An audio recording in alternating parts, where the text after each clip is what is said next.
שלום חברים יקרים, מה שאני בעצם הולך להציג בפניכם זה את הלייפפרוף החדש, הדור השני, לאייפון 4 ול-4S.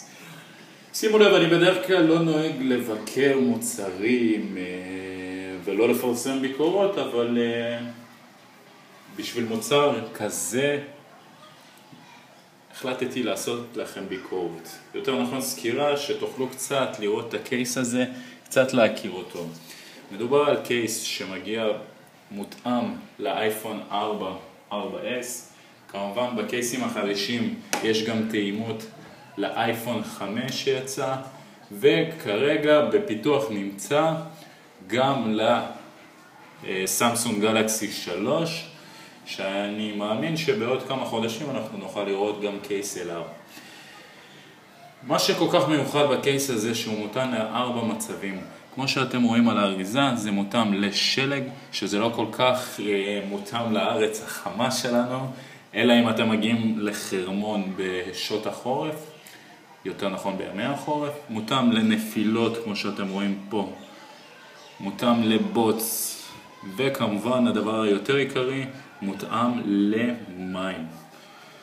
כמה פעמים קרה לכם שנפל לכם האייפון בקייס? אז זו שקניתם, שאמרתם שהוא כן הגן, לא הגן. כמה פעמים קרה לכם שבימי החורף האייפון שהשקעתם במיטב כספכם, במיוחד בארץ שאתם משלמים עליו כמה? 5,000 שקל, נפל לכם ונשבר, ואחת החברות הפלאפון רצו בשביל תיקון יותר ממחצית מהסכום? בשביל זה יש לכם את הלייפפרוף. כל מה שאתם רוצים, הגנה 360 מעלות תרתי משמע, נמצא בקייס הזה.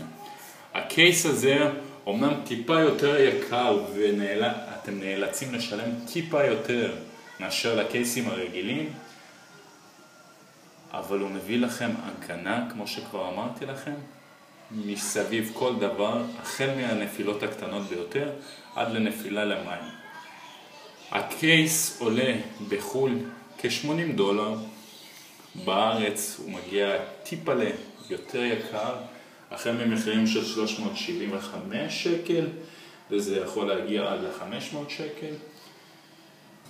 בואו נסתכל קצת על הקייס. בקייס עצמו אתם מקבלים בקופסה, אתם מקבלים בעצם את הקייס, ששימו לב האייפון כבר נמצא בפנים. הקייס לפי דעתי הוא בהחלט יפה, לא מוסיף יותר מדי עובי. פה זה השקע של החיבור, פה יש לכם את האוזניות, שבשביל להכניס את האוזניות אתם צריכים להבריג אותו ולהוציא החוצה, ובשביל כמובן לחבר אוזניות יש לכם את הכבל הנוסף שנמצא לכם פה במסך.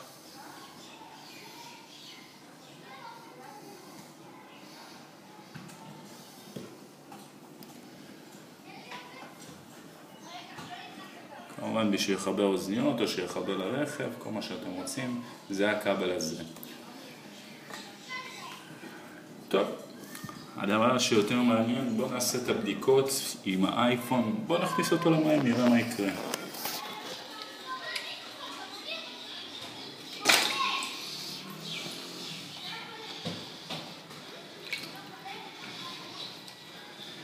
כמו שאתם שמים לב, האייפון ממשיך לעבוד, עובד חלק.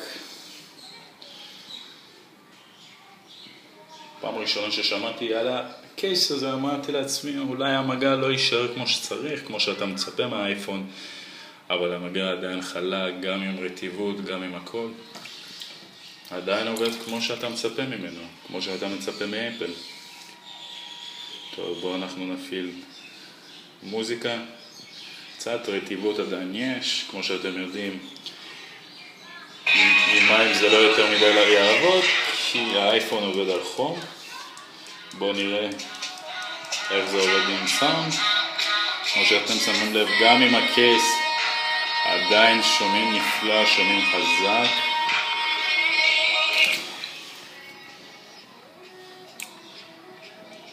גם מתחת למים שומעים טיפה.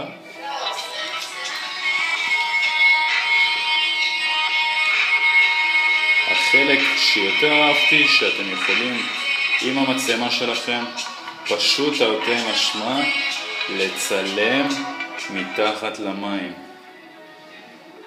והאיכות חבל על הזמן.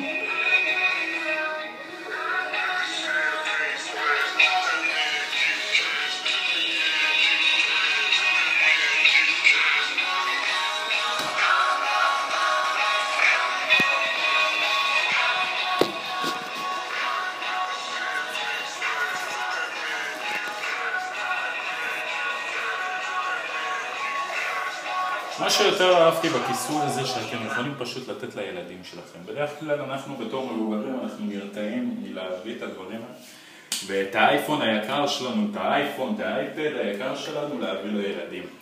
פה אתם יכולים להיות בטוחים שלא יקרה שום דבר לאייפון היקר שלכם. בואו נראה קצת, ניקח את האייפון שלנו. כמובן אין לנו פה שלג, אבל אנחנו נבדוק עם קצת קרח, קצת מצחיק אותי. עכשיו נשים קצת חול.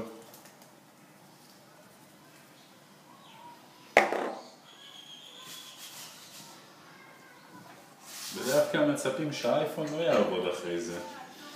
נראה מקולקל, אבל כמו שאתם שמים לב עדיין עובד. והדבר שיותר מדהים, שאתם פשוט צריכים לפתוח את הברז.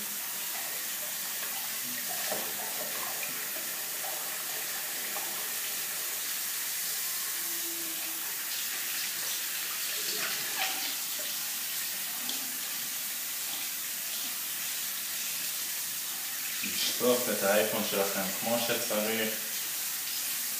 והוא פשוט עובד כמו חדש. קצת בנהל, כמו ששימו לב, הכל עובד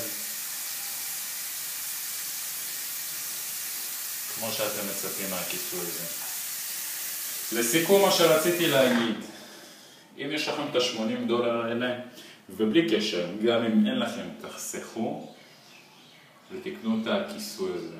אם אתם רוצים הגנה של, כמו שאמרתי לכם, 360 מעלות, הגנה להכל. הגנה שאתם יכולים להגיד לעצמכם שהנה השקעתי את $5,000 האלה, במידה ופחות אז פחות על האייפון. עכשיו אני אשקיע עוד את $500, $300, $400 האלה, ואני אהיה בראש רגוע שהכל בסדר עם האייפון. מקווה שהבנתם טיפה יותר על המגן הזה, ממליץ לכם מאוד. כרגע הזמנתי גם את הלייף פרוף החדש שקוראים לו נוד לאייפד. חכה שהוא יגיע, אחר כך אני מאמין שגם אותו אני אבקר. מדובר על כיסוי לאייפד, שכמובן אין לו מגן גם למסך עצמו, שזה נשמע מעניין. נבדוק גם אותו. תודה לכם ולהתראות.